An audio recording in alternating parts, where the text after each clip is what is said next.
यहाँ वो शायद ट्रेन ही आदमी पास करता था, मैं पास नहीं करता था। मैं उधरे खड़ा कर देता था, कोई आता था तो हमारा मोटरसाइकिल पार कर देता था, तब मैं पार होता था। परिचय सर? मेरा नाम महादेव राम है, इस क्षेत्र के मैं जिला परिषद सदस्य हूँ। ऐसे जगह स्थित हूँ मैं, कमाल के इंजीनियर का कमाल का मैं दिखाने वाला हूँ काम। इसीलिए मैं ठेकेदार और इंजीनियर को मैं रेलते रहता हूँ कि ईमानदारी पूर्वक से काम कीजिए। इधर बरकी धमराय और मंझगांवा के बीच एक नदी है जिसे गोरखाने नदी कहते हैं। गोरखाने नदी पे एक पुल बना हुआ है और देखिए पूर्ण रूप से क्षतिग्रस्त हो गया है, पूरा टूट गया है और इस पे लोग आते जाते हैं। अब सोचिए किस प्रकार से लोग आते जाते हैं। और कुछ दिन बीत गया है, उससे पहले इस पे एक बिजली का खंभा होता है, उस खंभे के सहारे लोग आते जाते थे। देखिए किस प्रकार से पूरा टूटा हुआ है। देखिए इसका पॉइंट जो है और इसका पॉइंट देखिए छूटा हुआ है वहाँ से। अगर ज़रा सा भी मिस्टेक हुआ तो ये पूरा ऑटोमेटिक इधर डाउन हो जाएगा, जिससे लोग गिर जाएंगे और मर भी सकते हैं। देखिए किस प्रकार से टूटा हुआ है चारों तरफ। देखिए अगर ईमानदारी पूर्वक से अगर ठेकेदार और इंजीनियर दोनों मिल के किए रहते तो इसकी शायद नहीं होती। देखिए किस प्रकार से लोगों को आना जाना पड़ता है, पूरा क्षतिग्रस्त पूरा टूट गया है। देखिए अब इस पे रिपेयरिंग नहीं हो सकता है, नया पुल बन सकता है, लेकिन देखिए किस प्रकार से लोगों को परेशानी हो रहा है और अभी तक उनका ध्यान नहीं है। और जो कि यह पुल 10 से 12 गांव को जोड़ती है। इधर 10-12 गांव मंझगांवा है, काको है, वहाँ बहुत सारे गांव हैं जो कि सैनिक स्कूल तिलिया डैम तक जोड़ती है। सैनिक स्कूल तिलिया बरकी धमराय चौक से लेकर के झुमरी तिलिया तक जाने का एक मेन रोड और मेन पुल है ये। इसी पुल से लोग आते जाते हैं। देखिए मैं ज़्यादा कुछ नहीं कहना चाहता हूँ, बस इस वीडियो को ज़्यादा से ज़्यादा शेयर करें ताकि ये राज्य सरकार तक यह वीडियो पहुँचे। मुझे वीडियो बनाते देखकर ऊपर कुछ लोग हैं, उन्हीं से कुछ जानकारी लेते हैं। चलिए। नदी पुल से नाम से जाना जाता है। ये पुल बहुत ज़्यादा ही क्षतिग्रस्त हो गया, टूट गया है, आने जाने लायक है नहीं। तो लोग इस सड़क से इस पुल से आग जा कैसे रहे हैं, आप बताइएगा। कब से ये प्रॉब्लम है? ये पुल 2001 में बना था और ये पुल बनाने में बड़ी अनियमितता बरती गई थी। इसमें प्राक्कलन के आधार पर काम नहीं हुआ और प्राक्कलन के आधार पर काम नहीं होने के कारण ये पुल ज़्यादा दिन टिक नहीं सका और बीच में ही ढह गया।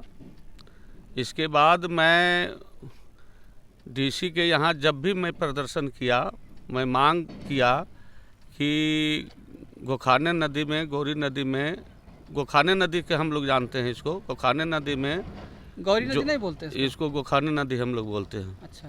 तो गोखाने नदी में जो ये कांटी और मंझगांवा के बीच है, जो सैनिक स्कूल से जोड़ता है, डीवीसी से जोड़ता है, ये बहुत महत्वपूर्ण पुल है।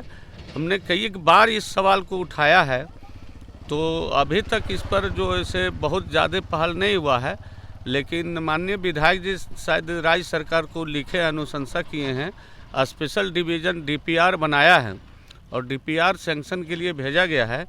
लेकिन डीपीआर सैंक्शन कराने में, डीपीआर बनने में इतना विलम्ब हो रहा है। इस पर भी मैंने डीसी साहब को कहा कि सर इसको आने जाने में बड़ी कठिनाई हो रही है और बहुत इम्पोर्टेंट रोड है ये, सैनिक स्कूल को जोड़ता है, डीवीसी को जोड़ता है, सीधे झुमरी तिली जाता है। इतना इम्पोर्टेंट रोड है, इस रोड में थोड़ा सक्रियता दिखाइए। थोड़ा अगर डीपीआर बनाए तो जल्दी हो और डीपीआर बनाए तो सैंक्शन के लिए भेजा जाए जल्दी, फिर टेंडर किया जाए। तो बोले थे कि टेंडर जो ये नवंबर तक हो जाएगा, लेकिन नवंबर तक नहीं हुआ। ये दुर्भाग्य है और ये लोगों को काफ़ी आने जाने में दिक्कत हो रही है। लेकिन ये गांव के लोगों ने यहाँ बनाया, चलने लायक बनाया, मोटरसाइकिल आती जाती है। इसके बाद में डीवीसी प्रबंधन को कहा, डीवीसी प्रबंधन चूँकि 1000 मेगावाट बिजली का यहाँ थर्मल पावर है, ये करोड़ों का लाभ कमा रहा है, तो उनको मैं कहा कि कम से कम आने जाने लायक आप बना दीजिए, ह्यूम पाइप बना करके, या जिस तरह हो लोगों को मोटरसाइकिल और 4 व्हीलर आने जाने के लायक बना दीजिए। लेकिन वो भी नहीं सुना। तो टेंडर हो गया है, टेंडर ने ये डीपीआर बन गया है। अगर देखते हैं कि 2-4-10 दिन के अंदर में नहीं अगर वो टेंडर करता है तो फिर हम इसको आंदोलन करेंगे और इस सड़क पर उतर कर इसका खिलाफ करेंगे। जैसे कि सर मुझे जानकारी मिला है यहाँ पे बिजली के खंभे को लगा कर आना जाना लगा हाँ, था। बिल्कुल बात सही है। बिजली के खंभा लगा करके आना जाना कर रहे थे और यहाँ वो शायद ट्रेन ही आदमी पास करता था, मैं पास नहीं करता था।